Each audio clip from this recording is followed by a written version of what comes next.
கடந்த ஜூன் 8ஆம் தேதி உணவில் விஷம் கலந்து இறந்ததாக சந்தேகிக்கப்படும் 17 வயது சிறுவன் மற்றும் 2 வயது சிறுமியின் மரணம் குறித்து விசாரணை நடத்துவதற்கு ஏதுவாக உணவு வழங்குபவர் உட்பட 15 பேரிடம் போலீசார் வாக்குமூலம் பதிவு செய்துள்ளனர். விசாரணையில் உதவ அழைக்கப்பட்ட அனைவரும் குடும்ப உறுப்பினர்கள், நோயியல் நிபுணர், உணவு வழங்குனர் மற்றும் சப்ளையர் என்று கோம்பாக் காவல்துறை தலைவர் ஏசிபி நூர் அரீஃபின் முகமது நசீர் தெரிவித்தார். இதுவரை இது தொடர்பாக 15 பேர் விசாரணைக்கு உட்படுத்தப்பட்டுள்ளதாகவும் உணவு நச்சுத்தன்மையால் பாதிக்கப்பட்ட பிறரின் அறிக்கைகள் இன்று பதிவு செய்யப்படும் என்றும் அவர் ஒரு அறிக்கையில் தெரிவித்தார். சிங்கப்பூர் பயண ஏஜென்சிகளின் கட்டண உயர்வு அவர்கள் நீண்ட காலமாக மலேசிய டீசல் மானியத்தை நம்பியிருப்பதை காட்டுகிறது என்று பிரதமர் டதஸ்ரீ அன்வார் இப்ராஹிம் தெரிவித்துள்ளார். இன்று புக்கிட் மெத்தாஜாமில் உள்ள ஜாமேக் செரோக் தோக்குன் பாவா மசூதியில் நடைபெற்ற ஐடிலதா கார்பன் பிரடானா விழாவில் பேசிய அன்வார், நிதி முறைகேடுகளை தவிர்க்க டீசல் மானிய முறையை மறுபரிசீலனை செய்ய வேண்டும் என்று தெரிவித்தார். டீசல் மானியம் இழப்பை தொடர்ந்து சிங்கப்பூர் சுற்றுலா பேருந்துகள் மற்றும் சுற்றுலா நிறுவனங்கள் அவற்றின் விலையை உயர்த்த திட்டமிட்டுள்ளன. பல ஆண்டுகளாக வெளிநாட்டு நிறுவனங்கள் மற்றும் தாய்லாந்து மீன்பிடி படகுகளால் நமது மானியங்கள் எவ்வாறு சுரண்டப்பட்டுள்ளன என்பதை இது வெளிப்படுத்துகிறது என்று அவர் கூறினார். 3.8 மில்லியன் வெளிநாட்டினர் கவனக்குறைவாக இந்த மானியம் வழி பயனடைந்துள்ளதாகவும் தாய்லாந்திற்கு டீசல் ஏற்றுமதி செய்யப்பட்டு அங்கு மீன்பிடி படகுகள் பயன்படுத்தப்படுவதாகவும் அன்வார் சுட்டிக்காட்டினார். கோலக்ராய் குவாமுசாங் சாலையில் இன்று காலை வாகனம் ஒன்று கட்டுப்பாட்டை இழந்து மின் கம்பத்தை மோதியதில் இளம் பெண் ஒருவர் பலியானார். 4 காயமுற்றனர். இச்சம்பவம் குறித்து இன்று காலை 7:17 மணியளவில் பொதுமக்களிடமிருந்து தகவலை பெற்றதாக கிளந்தான் மாநில தீயணைப்பு மற்றும் மீட்புத்துறையின் பேச்சாளர் தெரிவித்தார். இதனை அடுத்து சம்பவ இடத்தை அடைந்த தீயணைப்பு வீரர்கள் விரைந்து செயல்பட்டு அந்த வாகனத்தில் சிக்கியிருந்த இளம் பெண்ணை சிறப்பு உபகரணங்கள் கொண்டு மீட்டனர்.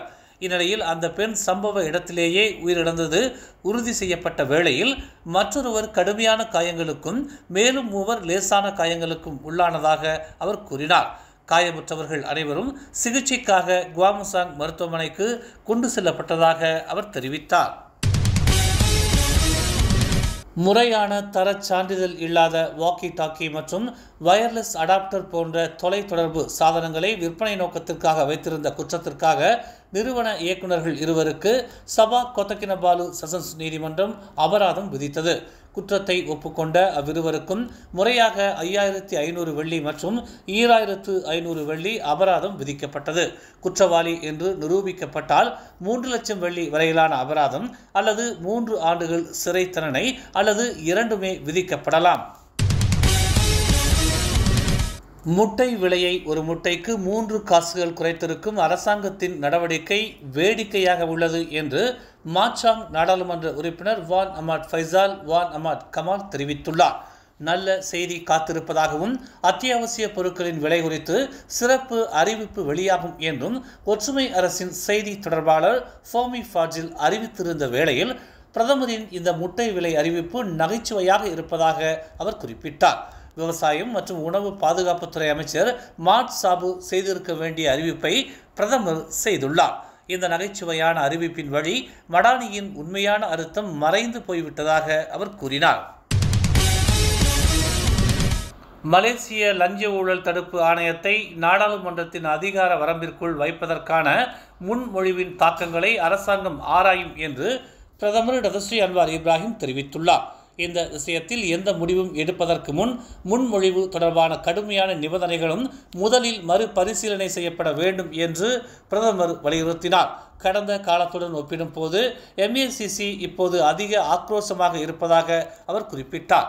MACC இன்னும் பிரதமர் துறையின் கீழ் இருந்தாலும் ஒரு தனிநபரின் அந்தஸ்தை பொருட்படுத்தாமல் முறைகேடுகள் நடந்தால் விசாரணை நடத்துவது நிறுவனத்தின் பொறுப்பு என்று அன்வார் கூறினார்.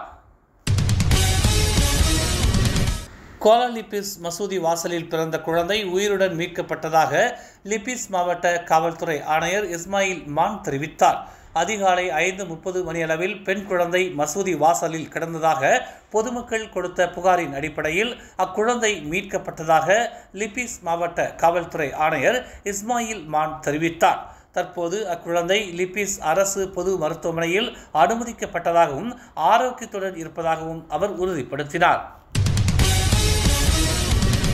கிளந்தான் தானா மேராவில் ட்ரெய்லர் லாரியில் மாடுகளை கடத்த முயன்றவர்களை இராணுவ அதிகாரிகள் கைது செய்தனர். இரவு 9 மணி அளவில் பெறப்பட்ட தகவலின் அடிப்படையில் தாய்லாந்து எல்லையில் இக்கடத்தல் சம்பவத்தில் ஈடுபட்ட 2 உள்ளூர் ஆடவர்களையும் அவரின் நண்பர்களையும் கைது செய்ததாக மலேசிய தாய்லாந்து எல்லை பாதுகாப்பு பிரிவான இன்ஃபான்ட்ரி மலேசியா தெரிவித்துள்ளது. 50 டன் வால்வோ ட்ரெய்லர் லாரியில் 3,45,000 வெள்ளி மதிப்பிலான 69 மாடுகளை கைப்பற்றியதாக தெரிவிக்கப்பட்டுள்ளது. லாரியுடன் மாடுகள் என இதன் மொத்த மதிப்பு 1 மில்லியனுக்கும் மேல் என்று கணக்கிடப்பட்டுள்ளது.